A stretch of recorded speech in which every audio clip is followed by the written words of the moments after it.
I think it's time we investigate these refs because the amount of uncalled plays that happened last night. Isaiah Hartenstein grabbed Stefan Castle's hair. And out of all my years of playing basketball, not once have I ever pulled someone's hair to get a rebound. Not once. Right? It's very hard to do that by accident. I'm not gonna lie. Like, it's very hard to grab someone's hair, pull them down, and get a ball. It's hard to do that by accident. Okay, that's all I'm gonna say. Right? And we have a view of the referee watching that play happen.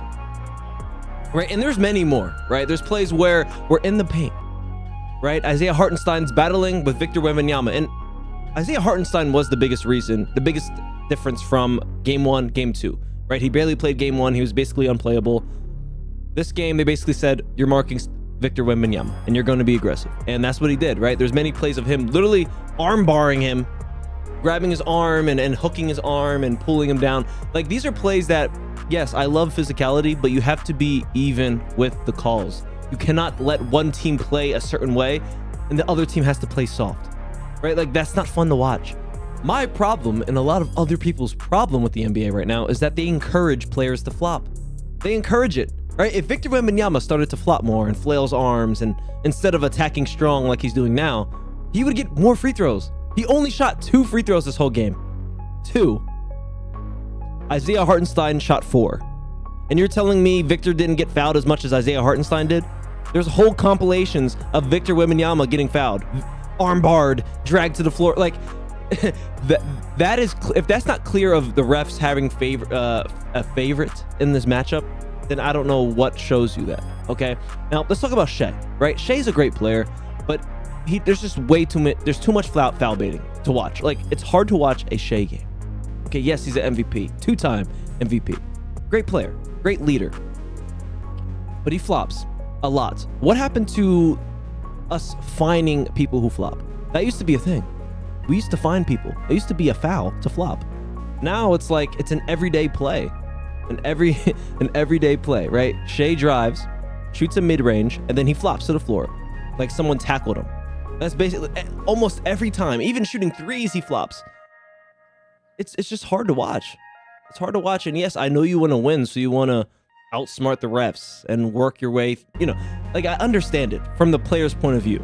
It's on the refs and it's on the organization, the NBA organization, to crack down on these foul baiting calls. Right? It's been way too long. It's been like 10 years these players have been doing that, since Harden's prime, where he was grabbing people's arms and pulling it into his chest while he's doing Euro steps.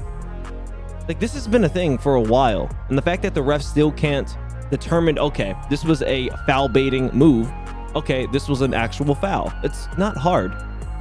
It's not hard. And I'm only annoyed of the flopping and the foul calls because of how good this series can be, right? And I want to bring up one more flop, which was the Isaiah Joe flop.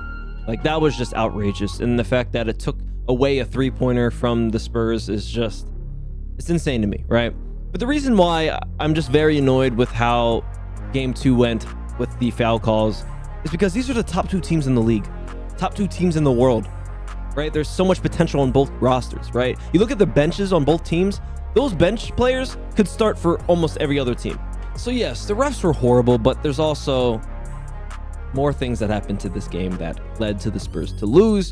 Number 1, De'Aaron Fox was out, and they clearly needed a De'Aaron Fox this game because Stefan Castle, 9 turnovers is just way too many. Right, 20 turnovers in the last 2 games. It's very hard to win in the league with 20 turnovers in 2 games. That's really, really bad, right? Now, when Wemby was on the court, I saw this crazy stat. When Wemby was on the court, the Thunder was shooting around 40% and below, right? When he was off the court, it went up to 60 and above. That is insane.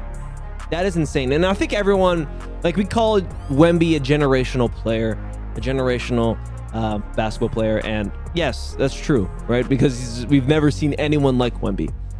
And I know most of you guys here, we've never seen a Wilt Chamberlain game, a live game of Wilt Chamberlain. Wemby is that in today's era. Like, we're watching what Wilt Chamberlain did back in that time. Wemby is doing what he's doing. Like, obviously, I don't see him dropping 100 points, but he dominates in a way. It's just like, I've never seen a player dominate defensively, offensively. He can shoot threes, he can dunk on people, self alley-oops, get 10 blocks in the game. Like, This guy is just insane. I've never seen a player like this. Never. And this is coming off of a loss. There's nothing bad I can say about Wemby.